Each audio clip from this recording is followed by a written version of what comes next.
हर जगह hashtag trend कर रहे हैं।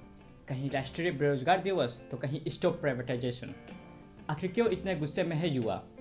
इस वीडियो में हम इसी पर बात करेंगे और चर्चा करेंगे, और सिर्फ चर्चा ही नहीं करेंगे बल्कि कुछ आंकड़े भी दिखाएंगे जिससे आप इन चीज़ों को अच्छे से समझ सकें। वित्त वर्ष 2020 में देश का जॉब ग्रोथ रेट पिछले साल की तुलना में 3.8 से घटकर 3.5 पर आ गया है। Stop privatisation, save government job, आजकल ये हैशटैग ट्रेंड कर रहे हैं। देश का यूथ नौकरी नहीं मिलने से खपा है। यहाँ तक कि पीएम मोदी के जन्मदिन को राष्ट्रीय बेरोजगार दिवस के रूप में मनाया गया। तो इस गुस्से की वजह क्या है? ऐसी क्या आफत आई है और आगे क्या दिख रहा है, ये कुछ डाटा के जरिए समझने की कोशिश करते हैं।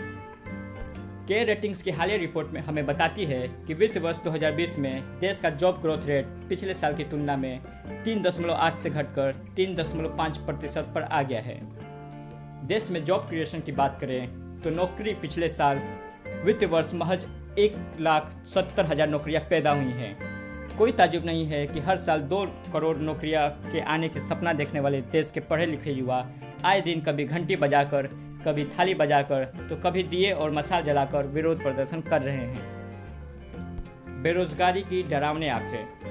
CMIE यानी कि centre for monitoring Indian economy के मुताबिक मार्च में कोरोना के कारण लगाए गए लॉकडाउन के बाद लगभग 2.1 करोड़ कर्मचारियों की नौकरी छूट गई है।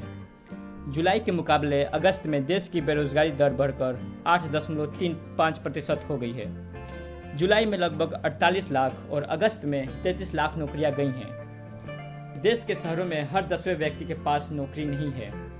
अप्रैल में 12.1 करोड़ में से 9.1 करोड़ दिहाड़ी मजदूरों की नौकरियां चली गई थी, और यह सब तब हुआ जब देश में पहले से ही बेइंतहा बेरोजगारी थी।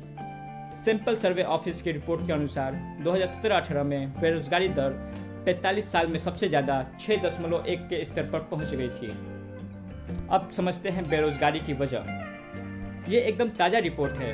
वैश्विक आर्थिक स्वतंत्रता सूचकांक यानी कि इकोनॉमिक फ्रीडम इंडेक्स में भारत ने गिरावट दर्ज की है। इस सूचकांक की रैंक देखकर देश में कारोबार के वातावरण के खुलेपन का अंदाजा लगाया जा सकता है। हाल ही में जारी फ्रेजर इंस्टीट्यूट की इस रिपोर्ट में भारत 105वें स्थान पर पहुंच गया है। 2020 की रैंकिंग में भारत को 26 पायदान का नुकसान हुआ है।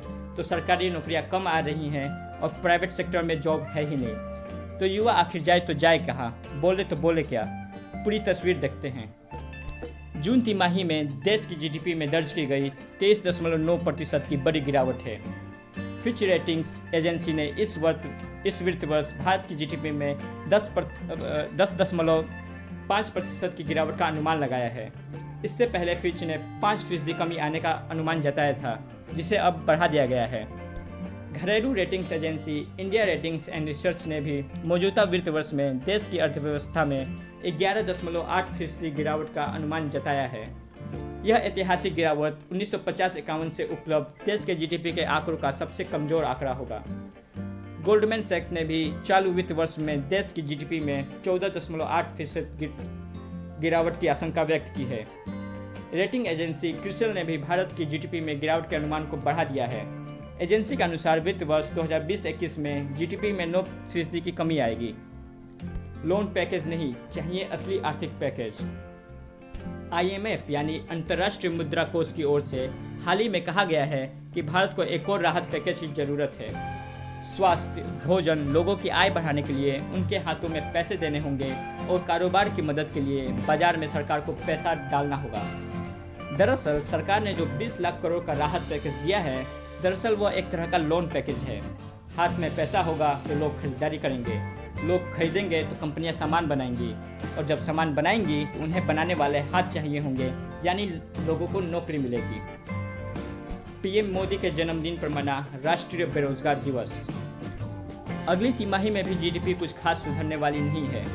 जाहिर है युवा सड़कों के साथ साथ ऑनलाइन विरोध प्रदर्शन कर रहे हैं। यूथ के गुस्से का एक नमूना तब दिखा जब पीएम के मन की बात वीडियो पर लाइक से ज़्यादा डिसलाइक दिखने लगे। हालांकि तब जेईई परीक्षा का विरोध कर रहे छात्रों ने भी जमकर डिसलाइक किए थे।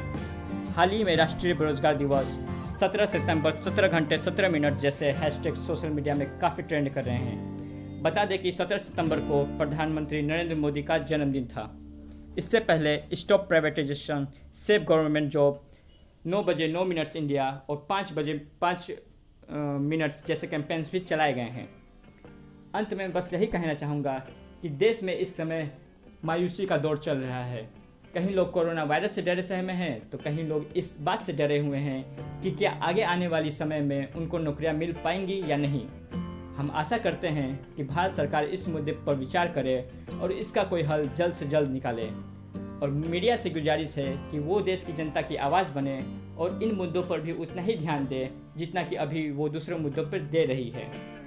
जाने से पहले चैनल को सब्सक्राइब करना ना भूलें। धन्यवाद।